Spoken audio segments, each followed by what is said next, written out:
Check me out, I'm in drone paradise. I've got the AVATA 2. I am looking at you right now thanks to the two cameras that are on these goggles. That's a bit of fun. Let's take this for a flight. Confession time, folks. I am not a talented FPV pilot, as will become apparent in this video, but what a lot of fun we have had with the DJI AVATA 2. This little 3-inch FPV drone with built-in propeller guards is great for squeezing through tight spaces, even if your accuracy is not so good, as you can see here, although don't ask me how I managed to be so pinpoint accurate when it came to crashing into our Air 3. No harm done though, quick propeller change and back up and running. Armed with a new 1/1.3 inch camera capable of 4K 60 and recording 10-bit D-Log-M, I think we did a pretty good job of doing justice to the marvellous landscapes in the Scottish Highlands. Added to that, the new easy Acro mode got me one step closer to being that rockstar FPV pilot that I will never be. But what a lot of fun you can have pretending to be with these automated modes. With two 1080p screens in the new DJI Goggles 3, the immersive flight experience is taken to a whole new level. Latency is very low, the battery is integrated into the strap, so the user experience is much more enjoyable for those who are maybe not so used to wearing goggles. Combined with the incomprehensibly intuitive RC Motion 3, DJI, in my opinion, are doing an amazing job of making FPV flight available to a much broader number of people like myself. But that's just my opinion, so why don't you join me now for the live flight and make up your own mind. Press the lock button to unpause. Okay, motion controller is live. Woo! Okay, time to go. Okay, I'm flying in normal mode, which is plenty for me at the moment. I've got the trigger fully pulled and we're getting a speed of about 8 meters per second, which is perfect for cruising along. When the AVATA 1 came out a while ago, I spent 10 hours on the simulator with the full DJI FPV controller with a view to learning how to fly it manually. I never achieved it. I just didn't get to that point. I tried it, but it just didn't click with me, and it was a little bit off-putting if I'm honest. So this motion controller is just brilliant for letting normal people access FPV flying, people that aren't going to spend hours and hours mastering manual control, and there's no shame in that. Most of the flying I've been doing has been in normal mode at 8 meters per second, just enjoying this immersive experience. The reality is I'm not going to be able to get to the point where I can do those amazing waterfall dives, and that is fine. That's precisely why DJI packages this product, the new AVATA 2, with the motion controller. Yes, you can buy the dedicated FPV controller if you wish, but ultimately this whole experience is aimed at letting normal people like myself enjoy immersive FPV flight. I have standard rock steady enabled, which means we have nice smooth in-camera electronic stabilization. We've got an ND filter on there, so we've got a little bit of motion blur as well to keep things as cinematic as possible. Right, let me show you for a second the issue we have with the wind here. If we were going for a slightly more cinematic shot, basically the drone is over at an angle they're trying to hold position. Into camera settings, and let's change the electronic image stabilization to horizon steady. Okay, off we go. Now in my goggles, I don't see a steady, stabilized horizon. I still see all the banking and turns of the drone. But the footage that's being captured will have a smooth, static horizon. That's the electronic image stabilization punching in to give us this kind of extra axis of stabilization on the gimbal. Helps us simulate a camera drone a little bit. Also punches in a little bit, so the field of view is not quite as wide. Now I think this is quite nice actually for your more traditional shots. I don't think the AVATA 2 is necessarily a hybrid camera drone plus FPV drone, but flying in this way does at least give you the option of getting more traditional camera drone shots. So we turn around, it's kind of sliding around. I quite like this.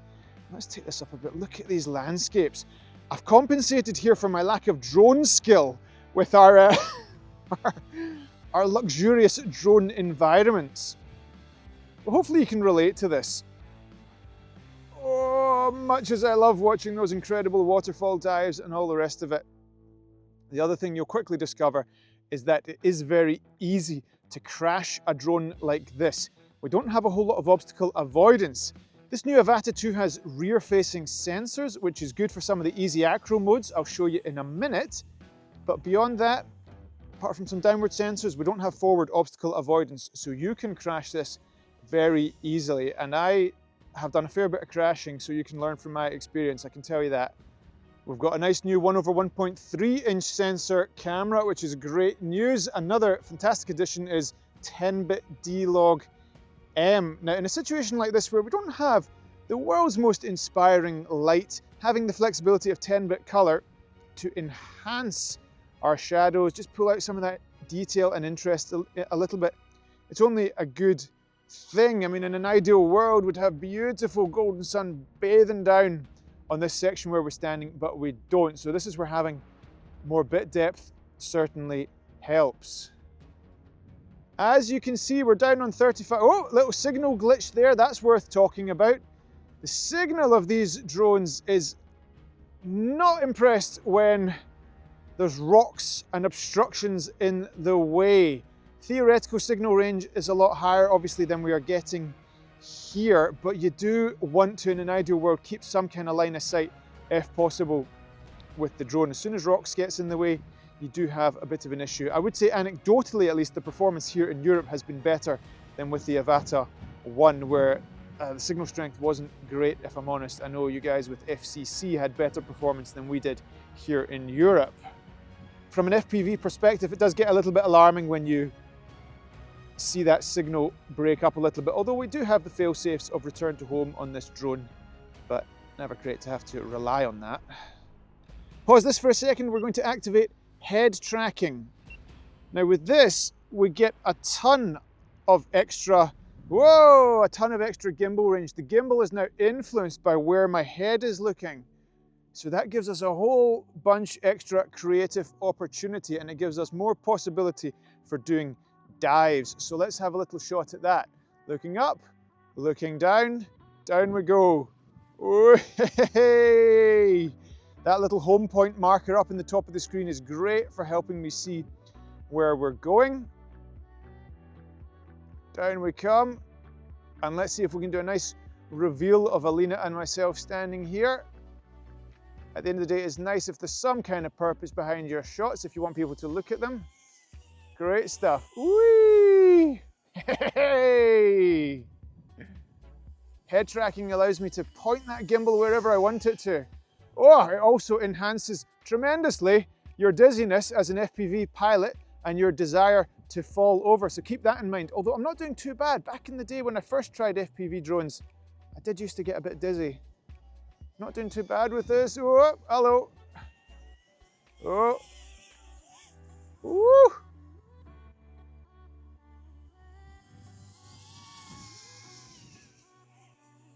Okay, I'm going to have to land this. We'll get another battery in, get up in the air. Be curious to see how long I've actually been flying for. Doesn't feel like a lifetime, but that's the way it goes with FPV drones. Back in a second with a new battery.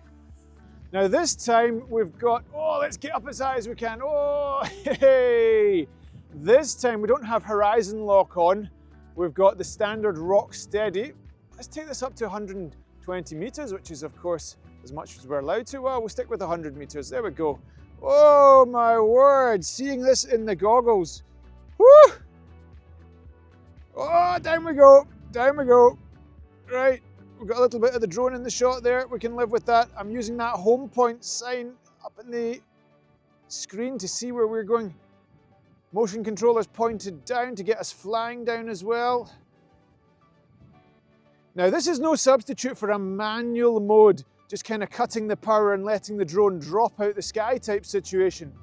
But for us, FPV,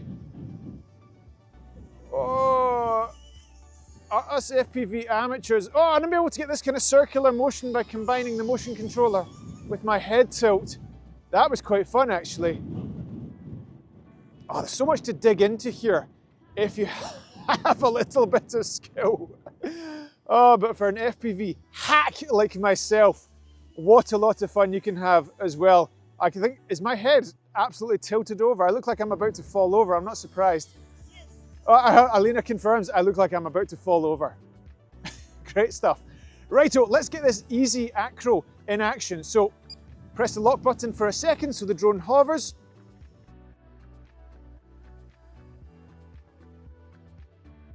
As you can see, we have 3 easy acro modes and they are activated by hitting the joystick. Now I'm just touring around at the moment. At this point in time with the firmware that I have got, haven't found slide to do much. I'll be curious to see if anyone else has more success. So let me just use the little scroll wheel to go down to drift and let me show you this. In we go. Way! Hey! That is cool. Let's try that one again. We'll cut right past me. Right move on the joystick. Yeah. That is kind of nice, I have to say. So there's your 180 drift. Oh, high wind velocity complaints. This has been causing a little bit of trouble. I mean, look at the angle the drone is at just to hold position right now. Easy Acro does not like high wind velocity. That's been spoiling our fun a little bit today, I have to say. But nonetheless, woo! I think that's pretty close to the grass. Oh, oh, and a rock. Thank you, Alina. Great spotting there. Let's have a little bit of a laugh with the flip maneuver. Use the scroll wheel there, and whoopsie daisy. And again. Oh, now, I'm not 100% sure what the cinematic application is for all of this, but at the end of the day, this is not really a cinematic drone. This is a drone for having a right laugh, and given that I could never pull off these moves manually, being able to do flips with some automation is great fun. And again, whoopsie. Oh dear. Oh, got wind velocity situation here. And you know what? I have to assume that over time, DJI are going to add more and more of these maneuvers to their repertoire of easy acro madness. It is a lot of fun. It is a lot of fun. Mindful that this is, of course, an FPV drone, that doesn't mean we have to give up on all our principles of aerial cinematography, the 5 steps to aerial cinematography greatness that we like to talk about on this channel.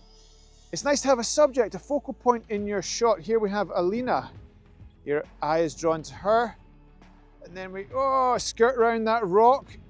Fantastic stuff. So there you have it, folks. Check out the link in the description for prices and all that kind of stuff, and we will see you in the next one.